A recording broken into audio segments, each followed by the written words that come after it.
Bienvenue à toutes et à tous. Mesdames et messieurs, je vous propose une escapade en Ardèche, plus précisément au sud de Privas, sur les reliefs du plateau des Coirons ou de Coirons en fonction des appellations.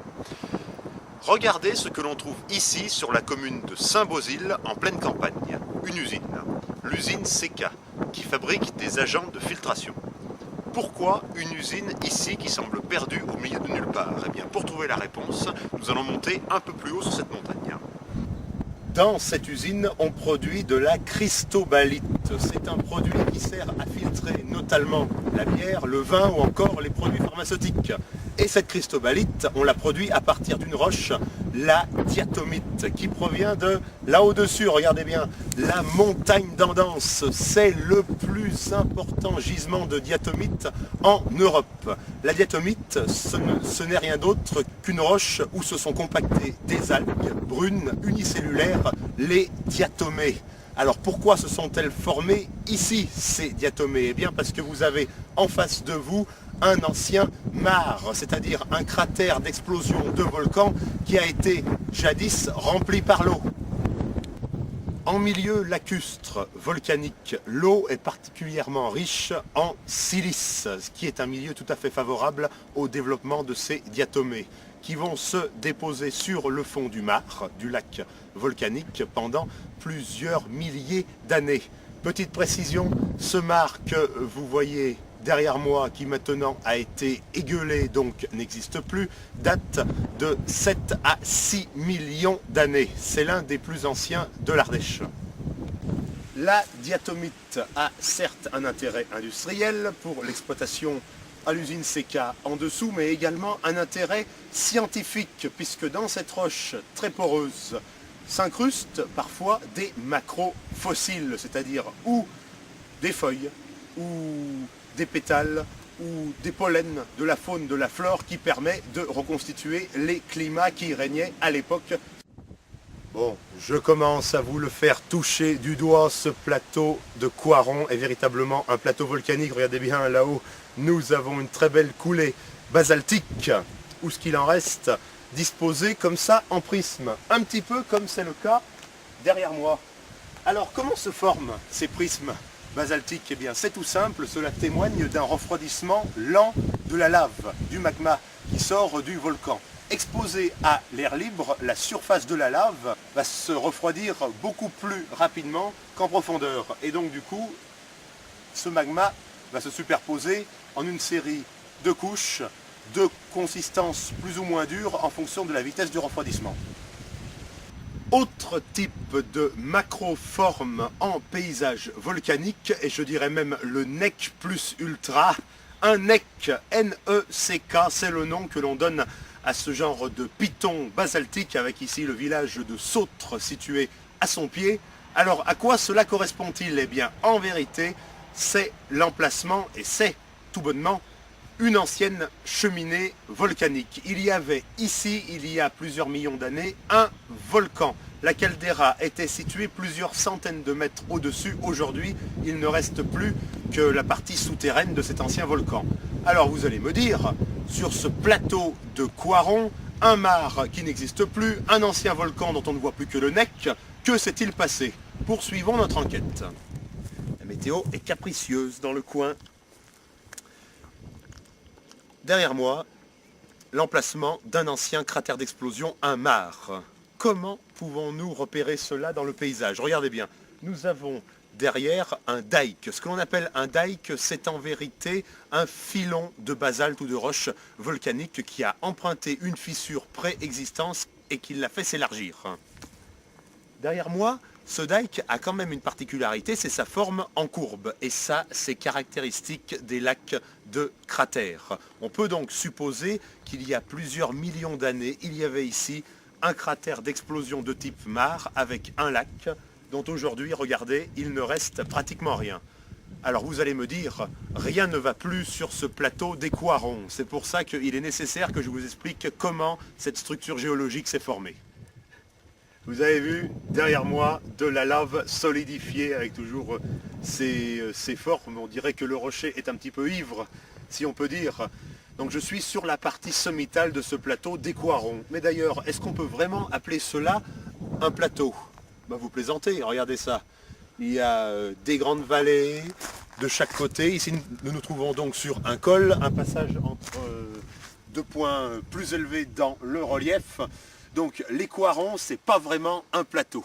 En vérité, cette structure géologique s'est formée il y a 8 millions d'années jusqu'à peu près il y a 6 millions d'années. Pendant cette époque-là, nous avons ici une intense activité volcanique à certains endroits sur le plateau. Nous trouvons même 7 coulées volcaniques de différents âges qui se superposent.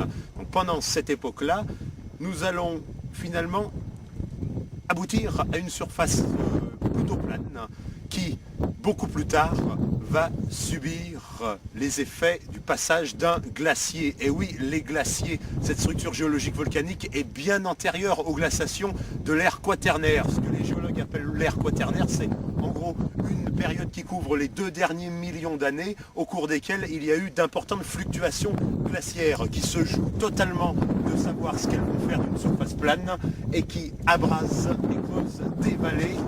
Ce qui fait que du coup, eh bien, d'un plateau volcanique, nous sommes maintenant passés à une structure très vallonnée. Ce dike, lui, a résisté à l'érosion glaciaire. Cela peut être une pure coïncidence, mais on peut aussi expliquer cela par le fait que cette roche-là est plutôt dure, essentiellement constituée de basalte, mais également d'amphibole et de pyroxène, et même de magnétite. Alors, comme je vous l'ai dit, ici, il y avait anciennement un cratère d'explosion avec un lac, un mare. Mais un mare, comment est-ce que cela se forme? Bon, déjà, pour vous l'expliquer, il faudrait peut-être que je vous en montre un qui ne soit pas en trop piteux état.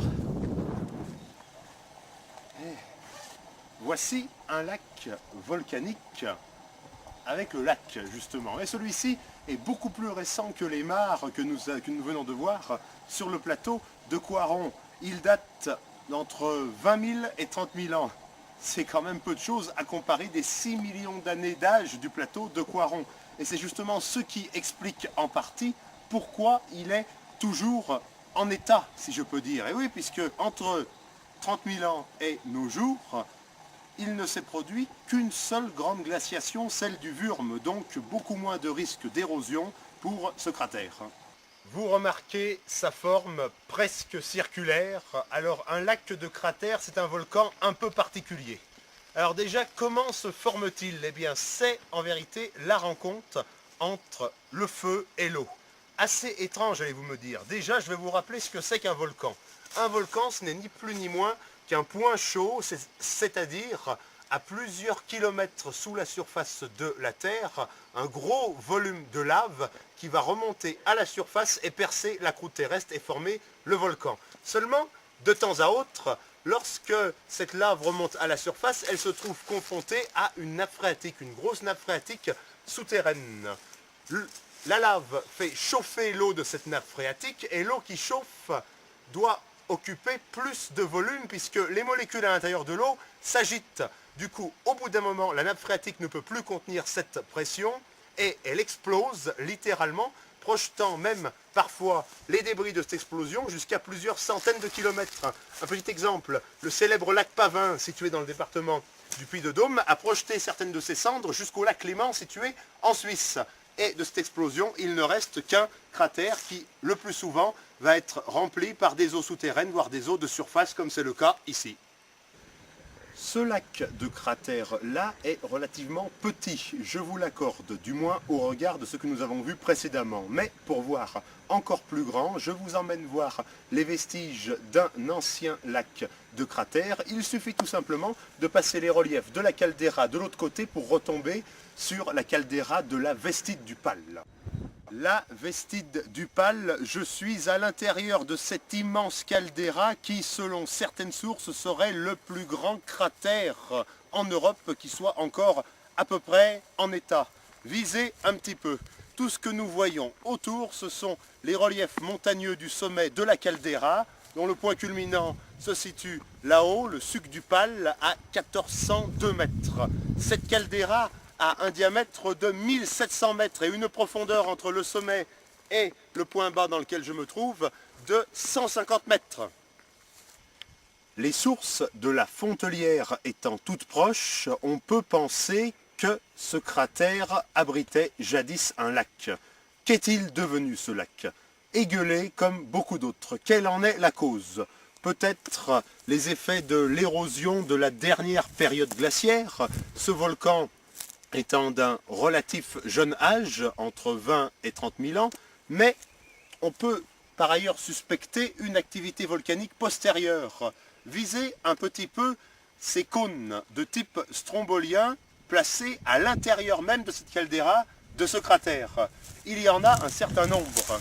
On compter que tout proche de là, sur le versant méridional de cette vestide du Pal, se trouve un autre mare, lui aussi disparu aujourd'hui, celui du Chambon. En le parcourant sur tout son diamètre, on s'en rend bien compte, il est gigantesque ce cratère. D'ailleurs, il y a quand même une petite dizaine de cônes de type strombolien qui ont poussé, ce qui aura bel et bien malmené ce lac de cratère. Alors finalement, ce qui fut probablement jadis le plus vaste lac de cratère en Europe aura eu une durée de vie bien courte à comparer de son voisin, celui du lac Ferrand. Tout ceci pour en arriver à la conclusion que dans les parages, il fut une époque où il y avait un nombre important de points chauds. Alors une petite précision sur les points chauds. Un point chaud qui se situe sous la surface de la Terre ne se déplace jamais. C'est la plaque qui se situe au-dessus qui, elle, bouge. Mais un point chaud peut tout aussi bien s'épuiser et s'éteindre et un autre va se former juste à côté. Mine de rien, la commune de Montpezat sur laquelle nous nous trouvons est relativement bien lotie en ce qui concerne les points chauds, puisque nous dénombrons sur cette commune pas moins de 5 volcans.